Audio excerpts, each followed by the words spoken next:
আসসালামু আলাইকুম। আজকে আমি চলে এসেছি কাঠগোলাপের এই গাছটিতে কিছু পরিচর্যা ও সার প্রয়োগ করতে।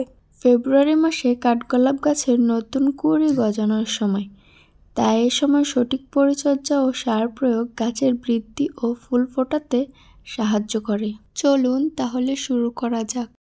প্রথমে টব থেকে সব ধরনের আগাছা তুলে নিতে হবে।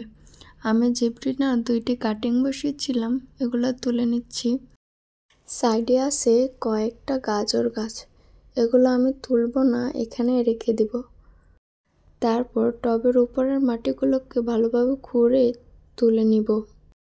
এরপর নিচের মাটিগুলোকে ভালোভাবে খুঁড়ে নিতে হবে। নিয়ে নিব কিছুটা চুন, এটি গাছে ক্যালসিয়ামের ঘাটতি পূরণ করবে এবং মাটি শুদ্ধিত করবে। তারপর নিয়ে নিব 1 কেজির মতো গোবর সার। এরপর দিয়েছি ডিমের খোসা 1 মুঠ পরিমাণ। আপনাদের কাছে যদি হাড় গুঁড়ো বা শিংকুচি থাকে তাহলে ওগুলোও ব্যবহার করতে পারেন। তারপর 1 মুঠো সরিষার খোল এবং 1 মুঠো ভার্মি কম্পোস্টও দিয়ে দিলাম। নিয়েছি 1 চামচ ডিএপি সার ও 1 চামচ লাল পটাশ, এগুলো টবের মাটিতে ছিটিয়ে দিলাম। আমার সব ধরনের সার দেওয়া শেষ, এখন এগুলোকে ভালোভাবে মাটির সাথে মিশিয়ে নিব।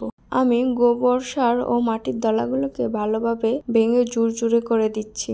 এর মাঝে আপনাদেরকে কিছু গুরুত্বপূর্ণ টপিকস বলে রাখি। কাঠগোলাপ গাছ কিন্তু প্রচুর রোদ পছন্দ করে, তাই এটি সুস্থভাবে বেড়ে উঠতে এবং ভালো ফুল ফোটাতে 6 থেকে 8 ঘন্টা সরাসরি সূর্যালোকের প্রয়োজন হয়।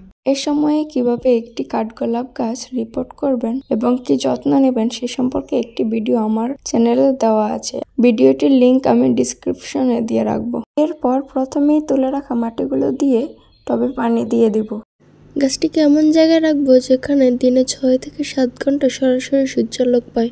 আজকের মতো এটুকুই। ভিডিওটি ভালো লাগলে লাইক কমেন্ট করবেন এবং চ্যানেলটি সাবস্ক্রাইব করে দেবেন। আল্লাহ হাফেজ।